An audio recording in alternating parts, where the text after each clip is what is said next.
ሰላም ጤና ይስጥልን ውድ በአገር ውስጥና በውጭ የምትገኙ ቤተሰቦቻችን ከገበታ ሚዲያ የዕለቱን አበይት ዜናዎችንና ትኩስ መረጃዎችን ይዘንላችሁ ቀርበናል። አብራችሁን ቆዩ። በቅድሚያም ዋና ዋናዎቹን ነው። ጄኔራል ታደሰ ወረደን በሚመለከት በዛሬው ዕለት አንድ አነጋጋሪ መረጃ ተሰራጨ። ጄኔራሉ በወታደር ቁጥጥር ስር መግባታቸው የተሰማ ነው። ምንም ቢፈጠር መቀለን ለቅቄ አልሸሽም ሲሉ ባለፈው ሳምንት የተናገሩት ጄኔራሉ ከደብረ ጽዮን ሹመት ማግስት ድምጻቸው ጠፍቷል፣ በአደባባይም አልታዩም። ይህን በሚመለከትም ማምሻውን አንድ ጥብቅ መረጃ ወጥቷል። ጄኔራሉን በቁጥጥር ስር ለመዋል የአርሚ 22 ተጨማሪ ወታደሮች በመኖሪያ ቤታቸው አቅራቢያ እንድትሰማሩም ተዘግቧል። በሌላ በኩል በወልቃይት ቀጠና የህወሓት ታጣቂዎች በአልቡርሃን ጦር ተሽከርካሪ ድንበር አካባቢ ቅኝት ሲያደርጉ ስለመዋላቸው ታውቋል። በዝርዝር እናስደምጣቸዋለን። በሌላ በኩል የትግራይ ክልል ምክር ቤት ፕሬዝዳንት አድርጎ የመረጣቸው ደብረ ጽዮን ገብረ ሚካኤል የመጀመሪያውን የካቢኔ ስብሰባ በመቀለ አካሂደዋል። ደብረ ጽዮን በዚህ ስብሰባም የተወሰደብንን ግዛቶች ማስመለስ ቀዳሚ አጀንዳችን ነው፣ ለዚህም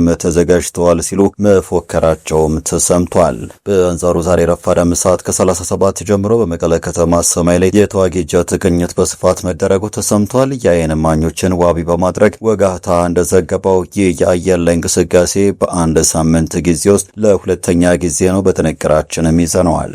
በሌላ በኩል የግብፅ አሽከር የህወሓትም የጥፋት አጋር የሆነው የሱዳኑ አልቡርሃን ነገር እየፈለገ ይመስላል። የሱዳን ጦር በምዕራብ ኢትዮጵያ ቤንሻንጉል ጉሙዝ ክልል አዋሳኝ በሆነው በብሉ ናይል ግዛት እንዲሁም ከአማራ ክልል ጋር በሚዋሰነው አወዛጋቢው የአልፋሽጋ የድንበር አካባቢዎች ላይ ተጨማሪ ወታደሮችንና የአየር መከላከያዎችን እያሰማራ መሆኑ ተዘግቧል። በመረጃችን ተካቷል።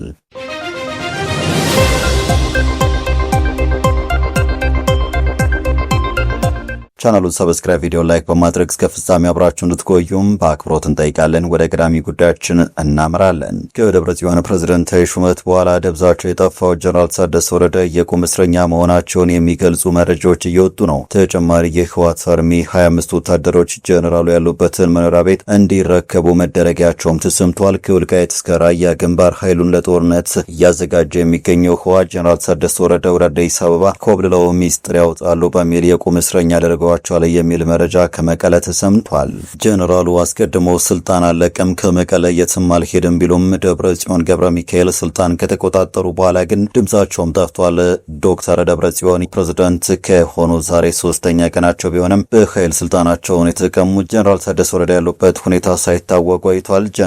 ጄኔራሉ ከመቀለ እንዳይወጡ ህወሓት ራሱ ጥብቅ የጥበቃ ቡድን አሰማርቶ የቁም እስረኛ እንደደረጋቸውም ዛሬ ማምሻው ለጉዳዩ ቅርበት ያላቸው ምንጮች ዘግበዋል። ጄኔራሉ ስልጣናቸውን ቢቀሙ እንኳን መቀለ ለቀው የትም እንደማይሄዱ የተናገሩ ቢሆንም የቲዲኤፍ ዋና አዛዥና የህወሓት ቁልፍ ሰው እንደመሆናቸው መጠን ህወሓት አላመናቸውም። ጄኔራሉ በ2 ዓመቱ ደም አፋሳሽ ጦርነት ህወሓት ቲዲኤፍ የሚለውን ኃይሉን የሚመሩ ጄኔራል ታደሰ ወረደ የነበሩ ሲሆን ጌታቸውን ገፍተው ወደ አዲስ አበባም አባሮ ስልጣን እስከያዙበት ጊዜ ድረስ የወታደራዊ ኃይሉ መሪም ነበሩ። ጄኔራሉ የህወሓት ወታደራዊ አመራር ቁንጮ ሆኖ እንደመቆየታቸው አሁን ላይ የተለየ አቋም መያዛቸው ጥብቅ ሚስጥር ያወጣሉ በሚል ተጠርጥሯል። በዚህም እነ ጄኔራል ጻድቃን ገብረትንሳኤና ጌታቸው ረዳ የህወሓትን ጓዳ ጎድጓዳውን ይዘው ሄደው አዲስ አበባ ይኮበልላሉ በሚልም በወታደሮች ተከበው የቁም እስረኛ እንዲሆኑ ተፈርዶባቸዋል። ህወሓት የቀድሞ ምክር ቤቱን ጠርቶ ሙሉ በሙሉ ስልጣን ከመቆጣጠሩ አስቀድሞ ጄኔራሉን በአይነ ቁራኛ ሲከታተላቸው እንደነበረም ተዘግቧል።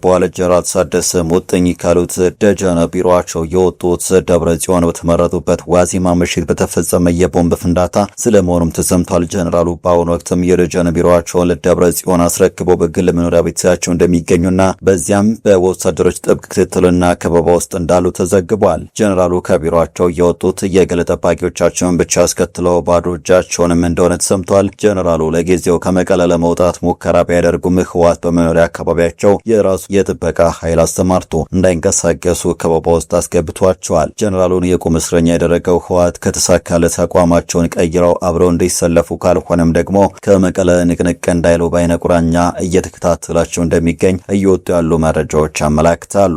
በሌላ በኩል የህወሓት ወታደራዊ እንቅስቃሴ በበርካታ አካባቢዎች ላይ እየታየ ነው የሚገኘው። በተለይም በወልቃይትና ራያ ቀጠና ላይ ሰፊ ወታደራዊ ስምሪቶች በህወሓት በኩል እየታዩ እንደሚገኙ ከስፍራው የወጡ መረጃዎች አረጋግጠዋል። በተለይም በዛሬው ዕለት በሽረና ሽራሮ አካባቢ ወታደራዊ እንቅስቃሴዎች እንደታዩ ምንጮች ይናገራሉ።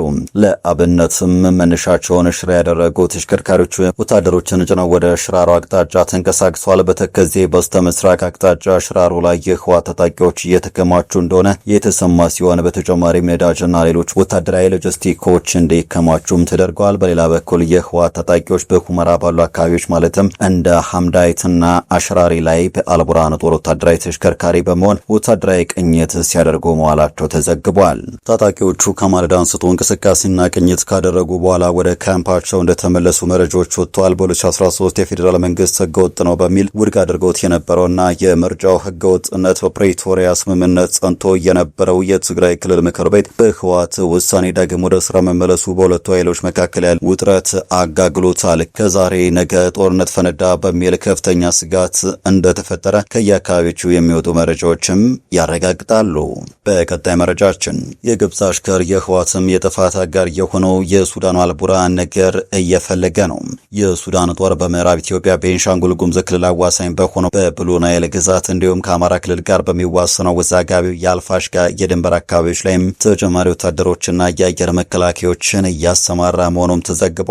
እንደ ብሉምበርግ ዘገባም የሱዳን ጦር በኢትዮጵያ ድንበር አቅራቢያም በሚገኘው በብሉ ናይል ግዛት ተጨማሪ ወታደሮችንና የአየር መከላከያ መሳሪያዎችን አሰማርቷል። የሱዳን ጦር ኃይሎች ጠቅላይ ኤታማዦር ሹም በቅርቡ በግዛቱ ያደረጉትን ጉብኝትና ወታደራዊ አመራሮቹ የጸጥታ ጥበቃውን ይበልጥ ለማጠናከር ቃል መግባታቸውን ተከትሎ የሱዳን ጦር ኃይሎች ሜጀር ጀነራል ዛፊር ኡመር በአካባቢው አዲስ እንቅስቃሴ ያለ ሲሉ ለብሉምበርግ ተናግረዋል። በተመሳሳይ ሱዳን ትሪቢዩን እንደዘገበው የሱዳን ኃይሎች ከኢትዮጵያ ጋር በሚያዋስነው የገዳሪፍ ግዛት ውስጥ በሚገኙት በምስራቅ ጋላባት፣ በባሱንዳ እንዲሁም በታላቁና በትንሹ አልፋሽጋ አካባቢዎች ያሰማሩትን ጦር አጠናክረዋል። የዜና አውታሩ የጠቀሳቸው ወታደራዊ ምንጮች እንዳስታወቁትም በድንበር አካባቢ የተጀመረው የጸጥታ ጥበቃ እርምጃ አካል የሆነው ይህ ተጨማሪ ወታደሮችንና ወታደራዊ ቁሳቁሶችን ወደ ስልታዊ ቦታዎች የማጓጓዝ ተግባር የተጀመረው ከሳምንቱ አጋማሽ ጀምሮ ነው። ይህ ወታደራዊ ዝግጅት የተጀመረው ሱዳን በካርቱም አውሮፕላን ማረፊያና በሌሎች ስፍራዎች ላይ ለተሰነዘረው የድሮን ጥቃት ኢትዮጵያን የተባበሩት አረብ ኤምሬቶች እጃቸው አለበት የሚል ክስ ካቀረበች ከጥቂት ቀናት በኋላ ነው። የሱዳን የውጭ ጉዳይ ሚኒስትር ሙሃዲን ሳሊምና የጦር ኃይሉ ቃል አቀባይ አሲማ ዋድ ሚያዝያ 26 ቀን 2018 በሰጡት የጋራ ጋዜጣዊ መግለጫ በጥቃቱ ጥቅም ላይ የዋሉ ድሮኖች መነሻቸውን ከኢትዮጵያ አማራ ክልል መሆኑን የሚያረጋግጥ አስተማማኝ መረጃ በካርቱም እጅ እንደሚገኝም ተናግረዋል። ኢትዮጵያ የቀረበባትን ክስ መሰረተ ቢስ ስትል ውድቅ ያደረገች ቢሆንም በሱዳን እየተካሄደ ካለው ግጭት ጋር ተያይዞ ከሚሰነዘሩ ቀስቃሽ ንግግሮች እንዲቆጠቡ ማሳስባለች። በቀጣይ መረጃችን የትግራይ ክልል ምክር ቤት ፕሬዝዳንት ተደርጎ የመረጣቸው ደብረጽዮን ገብረ ሚካኤል የመጀመሪያው የካቢኔ ስብሰባ በመቀለ አካሄዱ። የትግራይ ክልል ምክር ቤት በቅርቡ ፕሬዝዳንት አድርጎ የመረጣቸው ዶክተር ደብረጽዮን ገብረ ሚካኤል በዛሬው ዕለት በመቀለ ከተማ በሚገኘው የፕሬዝዳንት ጽሕፈት ቤት ደጀን አዳራሽ ውስጥ የመጀመሪያውን የካቢኔ ስብሰባ በመምራት በይፋ ስራ መጀመራቸው ተገልጿል። የክልሉ ካቢኔ ስብሰባዎቹን በሚያካሄዱበት በዚያ አዳራሽ የተደረገው የካቢኔው ስብሰባ ትኩረት ያደረገው በትግራይ ክልል እየተከናወኑ ባሉ የድህረ ጦርነት የማገገም ጥረቶች ላይ ሲሆን በተለይም ቅድሚያ የሚሰጣቸው አስተዳደራዊ ጉዳዮች፣ ተቋማትን መልሶ መገንባትና የማህበራዊ አገልግሎት አቅርቦት ላይ ውይይት ማድረጉን አስተዳደሩ አስታውቋል። ይህ ክስተት የተከናወነው የትግራይ ክልል ከጦርነት በፊት የነበረው ምክር ቤት በድጋሚ በመቋቋም በጥቂት ቀናት ውስጥ ነው። በጥቂት ቀናት ውስጥ ነው። የምክር ቤቱ ዳግም መቋቋም በፌዴራል መንግስቱ እውቅና ከተሰጠው የትግራይ ጊዜ አስተዳደር ጋር የፖለቲካ ውጥረት መፍጠሩን ብዙዎች በመግለጽ ላይ ይገኛሉ። በዚህ ስብሰባ ላይ ደብረጽዮን ቀዳሚ አጀንዳችን በጦርነት የተወሰደብን ግዛት ማስመለስ ነው፣ በጉልበታችን ለማስመለስ ተዘጋጅተናል ማለታቸው ተሰምቷል። ወዲህ ደግሞ ረፋድ ዛሬ 5:37 ጀምሮ በመቀለ ከተማ ሰማይ ላይ የተዋጊ ጀት ቅኝት በስፋት መደረጉ ነው የተነገረው። የዓይን እማኞችን ዋቢ በማድረግ ወጋት እንደዘገበው ይህ የአየር ላይ እንቅስቃሴ በአንድ ሳምንት ጊዜ ውስጥ ለሁለተኛ ጊዜ የታየ ሲሆን ከፕሪቶሪያ የሰላም ስምምነት በኋላ መሰል ድርጊቶች ሲፈጸም ይህ ለሁለተኛ ጊዜ መሆኑ ተመላክቷል። ይህ ድንገተኛ በረራ በከተማ ነዋሪዎች ዘንድ ከፍተኛ ስጋትና መነጋገሪያነቱን የፈጠረ ሲሆን በክልሉ እየታየ ካለው አዲስ የፖለቲካ ለውጥ ጋር ተያይዞ ልዩ ትኩረት ተሰጥቶታል። የጀቱ በረራ ለረጅም ሰዓት በከተማዋ ሰማይ ላይ ሲታይ መቆየቱም ተገልጿል። በቀጣይ መረጃችን ለ12 ዓመታት ልጅ ለመውለድ የሞከረች የሐረሪ ክልል ነዋሪ በአንድ ጊዜ 5 ልጆችን መገላገሏ ተሰማ። በድሬ አደም የተባለችው እናት እሷና ባለቤቷ በአንድ ጊዜ 5 ልጆች ስላገኙ እጅግ እንደተደሰቱ ተናግራለች። የ35 ዓመቷ በድሪያ በህይወት ፋና ስፔሻላይዝ ተዋልድ ሆስፒታል 4 ወንዶችንና 1 ሴት ልጆችን በሰላም መገላገሏን ሆስፒታሉ ገልጿል። ደስታዬን በቃላት መግለጽ አልችልም የምትለው በድሪያ ልጅ የማግኘት ጸሎቷ ምላሽ እስኪያገኝ ድረስ ድብርትና ህመም ውስጥ እንደነበረች አስታውሳለች። የሆስፒታሉ የህክምና ዳይሬክተር ዶክተር መሐመድ ኑር አብዱላሂ እናትየውና ጨቅላ ህጻናቱ በሆስፒታሉ የህክምና እንክብካቤ እየተደረገላቸው እንደሚቆዩ ተናግረዋል። ህጻናቱ ከ1.3 ኪሎ ግራም እስከ 1.4 ኪሎ ግራም ይመዝናሉ ነው የተባለው። ከ1 ኪሎ ግራም በላይ የሚመዝኑ ህጻናት በህይወት የመቆየትና የጤናማ እድገት የማሳየት እድላቸው ከፍተኛ እንደሆነ ለቢቢሲ ተናግረዋል። በድሪያ በተፈጥሮ መንገድ መጸነሷን ዶክተሩ ለቢቢሲ አንስተዋል። በተፈጥሮ 5 ልጆችን የመጸነስ እድሉ ከ55 ሚሊዮን ሰዎች ውስጥ አንድ ጊዜ የሚያጋጥም ነው። ውድ ተመልካቾቻችን ለዛሬ ያዘጋጀንላችሁ አበይት ዜናዎቻችን እነዚህ ነበሩ። ገበታ ሚዲያን ሰብስክራይብ በማድረግ ቤተሰብ ይሁኑ እያልን ተሰናበትን። ጤና ይስጥልን።